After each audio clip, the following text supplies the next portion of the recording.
Oke teman-teman, jadi lanjut di video ketiga ini saya akan menjelaskan mengenai proyek struktur ESP.NET. Jadi kita langsung aja.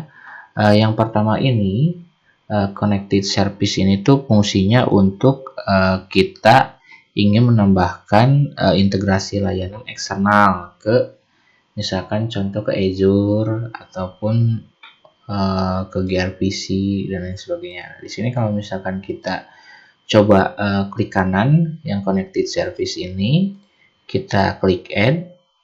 Nah, di sini ada nih beberapa layanan eksternal. Contoh ini di sini dari Azure dan lain sebagainya ya. Lalu ada dependencies. Dependencies ini tuh adalah fungsinya untuk kita melihat semua daftar package atau library yang telah kita install nantinya. Seperti itu. Lalu ada juga ya properties ini tuh fungsinya untuk mengkonfigurasi saat project dijalankan secara lokal. Jadi untuk konfigurasi seperti URL, misalkan kita pengen URL-nya kayak gimana.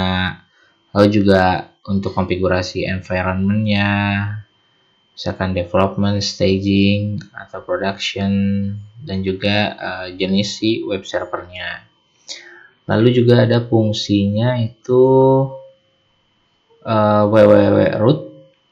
Ini tuh jika kita ingin menyimpan file CSS, PyJS, lalu gambar dan juga icon, nah itu kita bisa simpan di bagian www.root ini ya. Jadi nanti file-file yang ada di sini itu kita bisa langsung akses dari browser. Terus selanjutnya ada controllers. Controllers ini tuh pasti teman-teman sih udah tahu ya kalau misalkan udah terbiasa mengerjakan atau bikin project di framework yang konsepnya MVC. Jadi controllers ini fungsinya untuk suatu tempat logika. Jadi logika utama untuk kita menangani permintaan dari request atau dari pengguna. Jika kita klik nih si file home controller ini, nah di sini ada beberapa fungsi-fungsi di mana kita juga menentukan respon aplikasi ke user itu dapat berupa apa gitu. Misalkan berupa view atau bisa misalkan mengembalikan data berupa JSON. Lalu selanjutnya itu ada models. Jadi models ini tuh fungsinya untuk mendefinisikan struktur data. Jadi contohnya kayak misalkan kita bikin satu tabel nih di database atau entitas. Nah, itu kita definisikan di sini misalkan field-fieldnya apa aja, tipenya itu seperti apa, apakah ini tuh bisa nullable atau misalkan memang required atau perlu diisi kayak gitu. Lalu selanjutnya ada bagian views. Views ini lebih tepatnya untuk menampilkan UI ke user. Jadi misalkan yang tadi di home controller ini, nah view ini tuh jadi fungsinya untuk memberikan respon kepada user berupa view. Nah, view-nya itu adalah di sini. Ini untuk yang ini ya, emang default dari ESP.NET-nya. Mungkin nanti kita akan coba edit sesuai dengan kebutuhan kita. Lalu selanjutnya ada juga app setting JSON.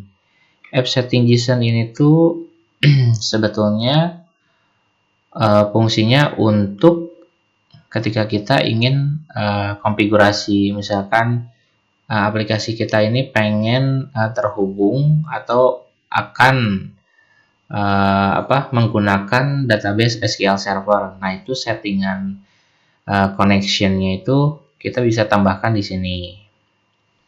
Dan lain sebagainya sih, misalkan contoh kayak konfigurasi email atau API, misalkan kita pengen integrasiin dengan payment gateway nih, misalkan contoh kayak Midtrans atau Sendit dan lain sebagainya. Nah, itu API key atau secret-nya itu kita bisa simpan di file apps setting JSON ini. Lalu yang terakhir di sini ada program.cs ya. Program.cs ini tuh sebetulnya titik utamanya aplikasi nih. Jadi kalau misalkan kita pengen nambahin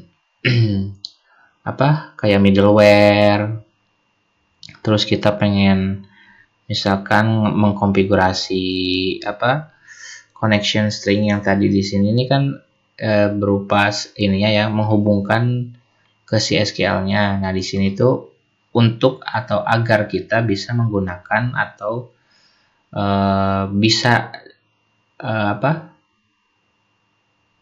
menghubungkan ke si SQL servernya, kita bisa tambahkan di sini.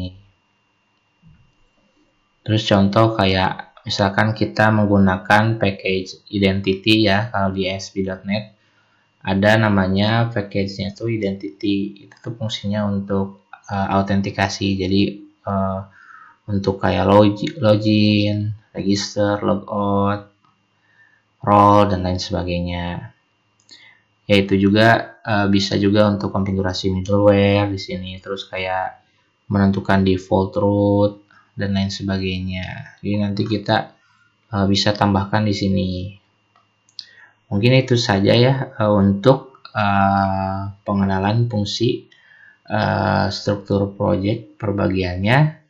Mungkin di video selanjutnya nanti kita akan bahas atau masuk ke